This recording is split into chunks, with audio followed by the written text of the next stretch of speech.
times our teenagers, when you view all those nudes on social medias, you'll be tempted to pull up your own trend, right? So I really want this book to get you to know that that is not actually how it's meant to be. That's not the right part of life.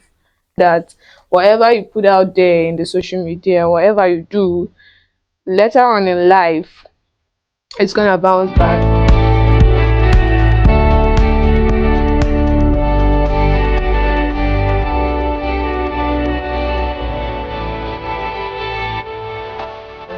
Good afternoon. So we have here the author of this new book, Without Blossom. Yeah. So Miss Faithfulness Nena Okuru, you are the author of this book, right? Yeah. This is my first published work. Your first book. Interesting. So we're going to be asking you some few questions in order to inspire our viewers and probably help answer some of the questions your readers might be asking on a daily Exactly. basis. So we want to talk about the first question is what inspired you to write Without Blossom? Okay, well, first of all, God inspired me. I give all the glory to God. Then the life my fellow youths, growing up as a young girl, I found out that the teachings I got from my parents, the upbringing doesn't tally with what I get to view from the society. So I really got uh inspired. I got so passionate about bringing back the lost value in the society. So basically, the lives our youths, my fellow youths and teenagers live nowadays is what inspired me to put up this work Without Blossom. Wow. Yeah. Wow. So you wrote the book to inspire and improve Yeah. the lives of our youth. Yeah, because I know that obviously I cannot change the world, but I believe I can make an impact, Of like course. somehow. Yeah. That's good. So can you give us a brief summary of this novel? Okay, well, Without Blossom is a story of youths who made mistakes, and these mistakes, I want people, especially our youth, to connect their lifestyles, learn from the mistakes, and hopefully lives will change for the best. Yeah. That's good. So in your story, what are your main themes?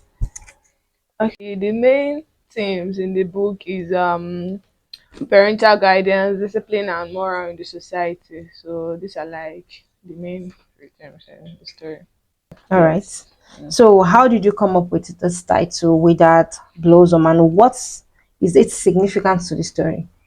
I came up with Without Blossom. First of all, my initial title was like Dim Beam, and then during the course of production and publication, it got changed by me. So Without Blossom was gotten from kind of a summary of the story. You can clearly see in Yeah. this picture here, Yes. this is the blossom. It Yeah. used to be, this used to be like this, so it Yes. got withered. Yeah. So it's all about the story of someone who has a bright future, who is aspiring to be a good journalist in the society and impact on the society as well. But along the line, she got deviated, and that was how I came up with Wow. that Wow. blossom. Yeah. So tell us about your main characters and their role in the story. Okay, Nancy and Kelvin are my main characters in the story. So Nancy is the protagonist and Kelvin is the antagonist in the Okay. story, right? Nancy, you said I should tell you about their Yes, roles. what are their roles in the story? Okay, Nancy was the young girl who deviated from her path. She wanted to see life aside her parents, all their hustles to get her together, get her to being who they want her to be, a good um impact in the society and all of that. But Nancy, as most of our teenagers do, wants to view the world, wants to Explore. explore, right? So and it led to her doom. Then Kelvin, on the other hand, is the guy that took advantage of Nancy's ignorance and on Messed on it up. mindfulness, right? Mm. So Kelvin was the guy With that, who with that Nancy. who with that Nancy's close All up. right, Yeah. all right. So, what message or takeaway do you hope your readers will gain from this novel? My readers, my main audience are the teenagers and the youth, right? So I would really want them to take home value. When you get to read this book, I would want your mind kind of get reset. So most of the time when we go through social medias, sometimes our teenagers, when you view all those nudes on social medias, you'll be tempted to pull up your own trend, right? You feel that's what is trending. So I really want this book to get you to know that that is not actually how it's meant to be. That's not the right path of life. We should keep ourselves till we are married. We should keep ourselves, and you should know that whatever you put out there in the social media, whatever you do, later on in life, it's gonna bounce back to you. I would love to take this medium to also share a story of this guy who died, who committed suicide because his classmates showed him pictures of nudes of his mom on social media. So the guy, he could not bear the Shame. shame. So he took his life. So all these things always come back after, even after you are no longer here, and it's going to be a shameful thing to a generation to come. Wow. So, let's talk about your writing process. How Okay. long did it take you to write Without Blossom? Okay, without blues, I actually started writing from my JSS3. I always tell people I was putting up with one novel just because I have this passion for writing when the inspiration of Without Blossom came, right? So I had to drop that one, and that was in my JSS3. I started writing Without Blossom. So it took me 3 years just from my JSS3 to my SS2. I was able to get the book published. Wow. Mm. Wow, that's good. So, how can you describe your writing process? Do you have any specific process or ritual? Okay, then I was living with my aunt, so like I had to take care of the kids, and then but I had my ways to Mm. manage. I mean, at nights I do write. Basically at nights I get inspiration on more ideas to put up in the book. So, what were your challenges when you were writing the book? How did you overcome those challenges? Um, like I said, it was the fact that I was living with an aunt. Did you have any specific research you did for this book? Okay, yes. Then I didn't have a phone, so I was like always with my dictionary at my junior stages in school. I throughout my secondary school education, I didn't have a phone, so it didn't really give me that research I needed. But I did a whole lot with my dictionary. I was doing my dictionary throughout the writing process. So yeah, I Okay, researched. so let's talk about your personal insights. How much of yourself or your experience are in this book? As if I'm waiting for this question. Okay, during the first page of the book, I could see myself telling my own story, Okay. but then I had to like mix other things to put up with. So even my school mother, when she opened the book, she was like, the first paragraph, she said, "See, it's your story that I'm seeing here. It's your story. It's you that I'm seeing here." I said, "I'm not tall, though."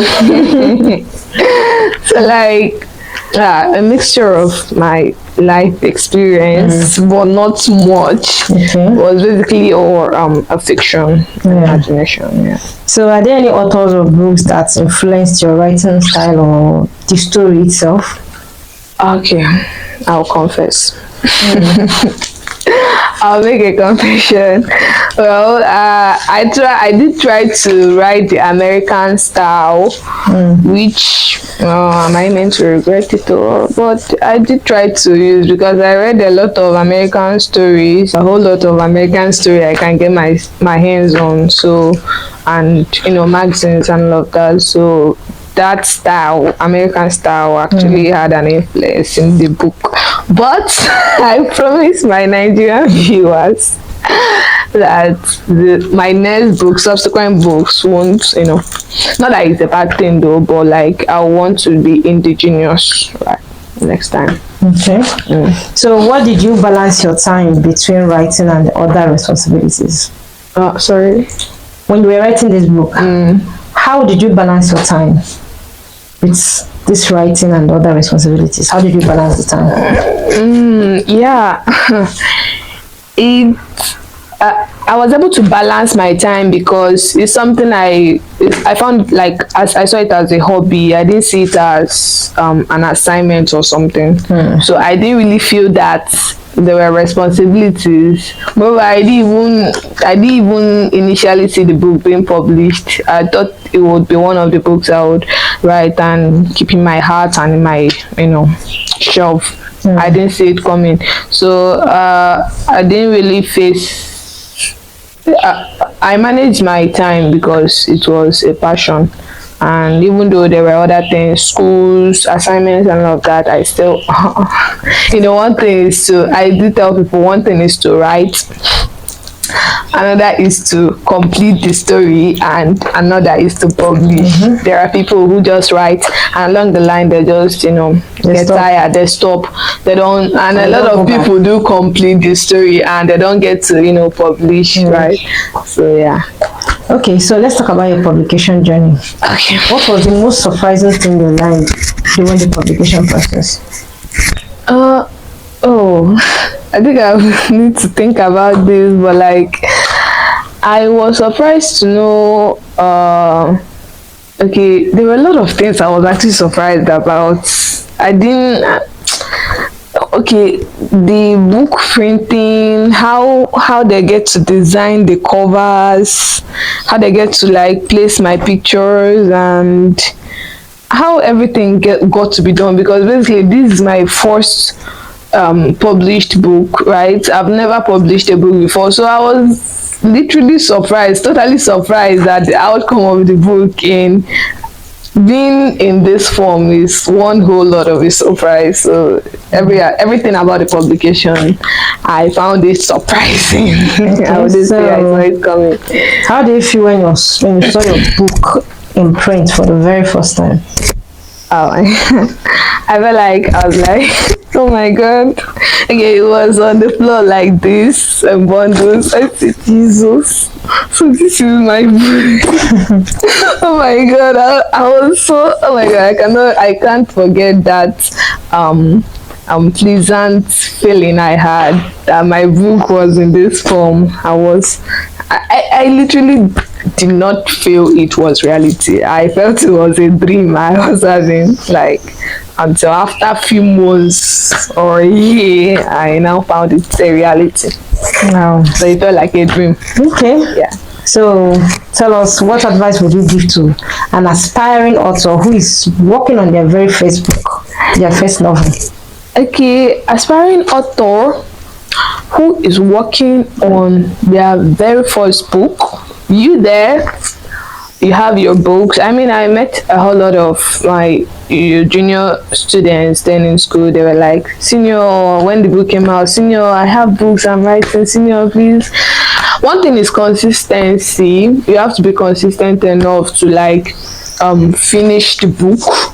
get to make a lot of corrections. I know when the book, even though I don't know what was in store for me, right? But I had this feeling that let me keep doing, let me just nah bambo, let me keep pushing, let me keep working hard, and I was doing everything that I was expected to do. I made the corrections. I was asked to correct it like 3 times. I wrote the books in 3 different books.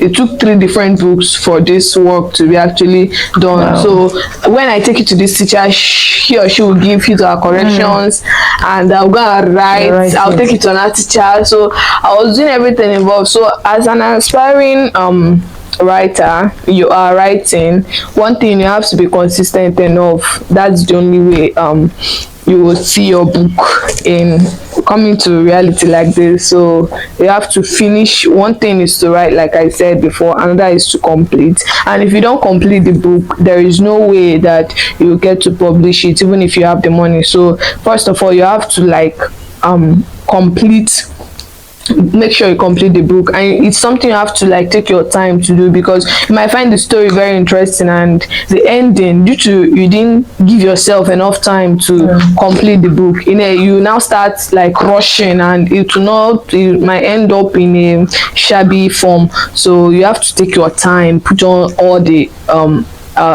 pleasure, put on all the strength you have to get to complete your work, and Okay. by God's grace, I'm telling you, it will really come out this way. Amen. Okay, Yeah. that's good. So, how has the reception been since the book was published? Reception from the public, I mean, the public, they received it with a whole heart. They have been very supportive, and the reception is basically the most enjoyable part. Stressful though, but the most enjoyable part of the publication. So, how do you see your writing evolving in the future? How do you see it evolving? I think this is my best question I've gotten so far from this interview. Well, in the future, I see myself in a very big place in the writing industry. Wow. But even though I'm science inclined, I didn't tell you people I'll be studying nursing like this upcoming semester. My passion for writing is undying, and I see myself on big screens in the future, right? Even funny enough, I do see myself on screen now, like in my imagination. I'm not seeing myself where I am presently. I see myself in a very, very big screen As a writer, like or international as an actress? Which of them? as Because you a also writer. act. You're also I acting. said that's not what. You're also acting. I think I've seen one or two. Yeah, I do act, but we're talking about my writing, so I do see myself in the same level or what, bigger than all this Ben Carson, Chimamanda Adichie. I see Wow. myself, presently, not to talk Okay. of then. I see myself That's mingling good. and That's wonderful. sharing those with them. So, what do you hope to achieve as an author in the next few years? Okay, as an author, I hope to publish many inspiring books.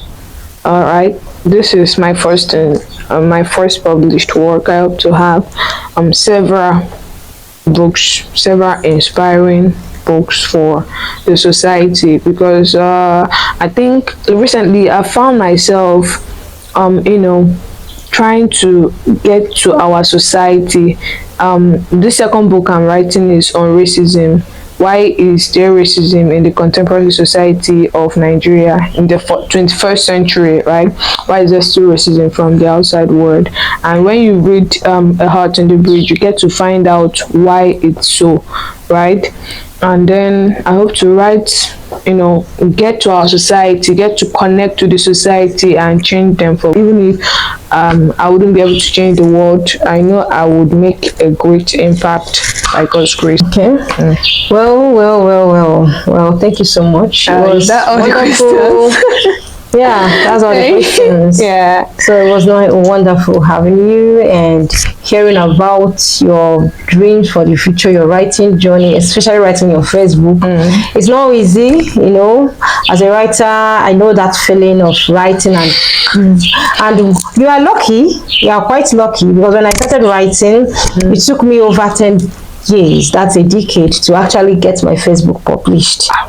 So it was that tough. There was no money. I didn't have access to a publisher that could say, okay, I'll publish and I'll pay you royalty. There was nothing like that. It was hard work and it was so tough. So, but at the end of the day, this is where we are, and I'm happy that you started your own journey and you're telling your story. I mean, God knows, and He wants me to start on time. There is no time. Yeah, of course, of course. So nice having you. Yeah, And thank you. to our viewers, do get a copy of this book, and of course, the next coming book, A Heart in the Bridge. A nice title. See ya. Bye. Bye.